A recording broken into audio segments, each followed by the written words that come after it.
सोमेश रत्न यूट्यूब चॅनलमध्ये आपल्या सर्वांचं पुनश्च एकदा स्वागत आहे. मंडळी, आपण रेल्वेविषयी नवनवीन माहिती घेत असतो. आज आपण लातूर जिल्ह्यातून तिरुपतीसाठी सुरू झालेल्या 2 रेल्वेगाड्यांविषयी माहिती घेणार आहोत. या रेल्वेगाड्या एक लातूरवरून जाते आणि एक लातूर येथून जाते. पंढरपूर तिरुपती एक्सप्रेस आणि जालना तिरुपती एक्सप्रेस अशा प्रकारच्या 2 एक्सप्रेस गाड्या लातूर जिल्ह्यातून सुरू झालेल्या आहेत.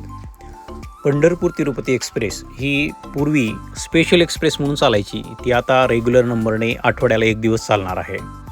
ही गाडी 16 मे 2026 पासून सुरू होणार आहे.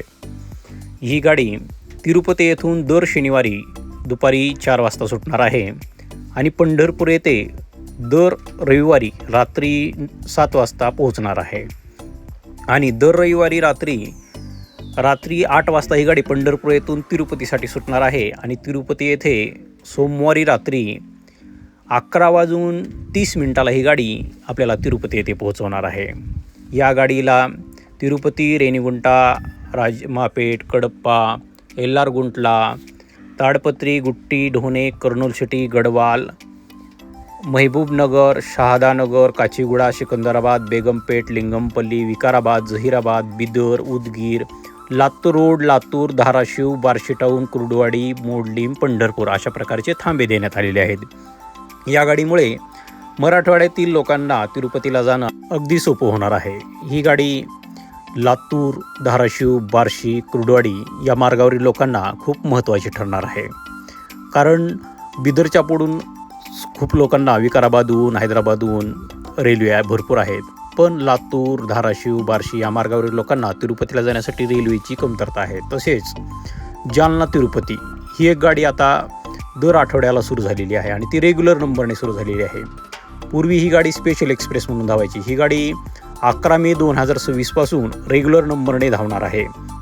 ही गाडी जालना येथून दर सोमवारी सकाळी 7 वाजता सुटणार आहे आणि त्रिचनूर म्हणजे तिरुपतीच्या अलीकडचं एक स्टेशन आहे, त्या ठिकाणी मंगळवारी सकाळी 12 वाजता ही गाडी आपल्याला त्रिचनूरला पोहोचवणार आहे.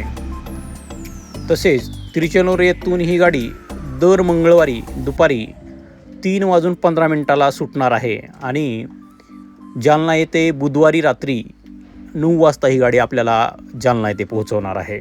या गाडीला जालना, परतूर, परभणी, गंगाखेड, परळी वैजनाथ, लातूर रोड, उदगीर, बिदर, विकाराबाद, लिंगमपल्ली, चेरापल्ली, नालगोंडा, मिर्यालगुंडा, गुंटूर, तेनाली, बापटिला, चिराला, ओंगल, कविली, नेल्लोर, गुडूर, रेणीगुंटा आणि त्रिचनूर अशा प्रकारची या गाडीला थांबे असणार आहेत. ही गाडी लातूर रोड येथून जाणार आहे, त्यामुळे लातूरच्या लोकांना तिथून जाणं ही अगदी सोपं होणार आहे. त्यामुळे लातूर जिल्ह्यातून या 2 गाड्या आता रेग्युलर चालणार आहेत. त्यामुळे लातूरच्या लोकांना तिरुपतीला जाणं यामुळेही सोपं होणार आहे. ही गाडी पूर्ण मराठवाडा अर्धा मराठवाडा कव्हर करते. जालना, परभणी, परळी वैजनाथ म्हणजे बीड जिल्हा, लातूर जिल्हा अशा प्रकारे 4-5 जिल्ह्यातून ही गाडी जात असल्यामुळे मराठवाड्यातील लोकांना या गाडीचाही खूप मोठा फायदा होणार आहे. या गाडीला एकूण 24 कोच आहेत. यामध्ये 4 जनरल, 10 स्लीपर, थर्ड एसीचे 5 आणि सेकंड एसीचे 3 आणि SLRचे 2 अशा प्रकारे या गाडीचं 24 कोच कंपोजिशन आहे. त्यामुळे आपण खूप मोठ्या प्रमाणात या गाडीला रिझर्वेशन मिळणार आहे आणि आपल्याला तिरुपतीला जाणं अगदी शक्य होणार आहे.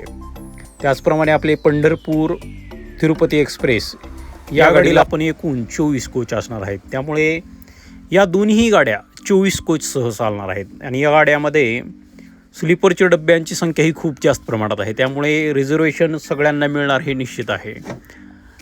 फक्त वेळ थोडा जास्त लागणार आहे, कारण सोलापूरहून जाणाऱ्या गाड्यांना 12 ते 13 तासामध्ये आपण तिरुपतीला जाऊ शकतो सोलापूर मार्गे गेलो तर. पण या मार्गे थोडा वेळ जास्त जाणार आहे.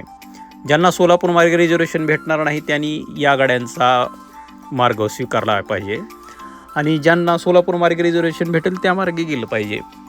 म्हणजे त्या ठिकाणाहून आपल्याला कमी वेळामध्ये आणि कमी तिकटामध्येही जाता येतं.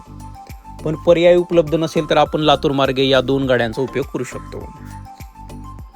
ही माहिती आपणास कशी वाटली जरूर कमेंट करून कळवा. रेल्वेशी नवनवीन माहितीसाठी सोमेश रत्न यूट्यूब चॅनलला जरूर सबस्क्राईब करा. सर्वांचे मनापासून धन्यवाद.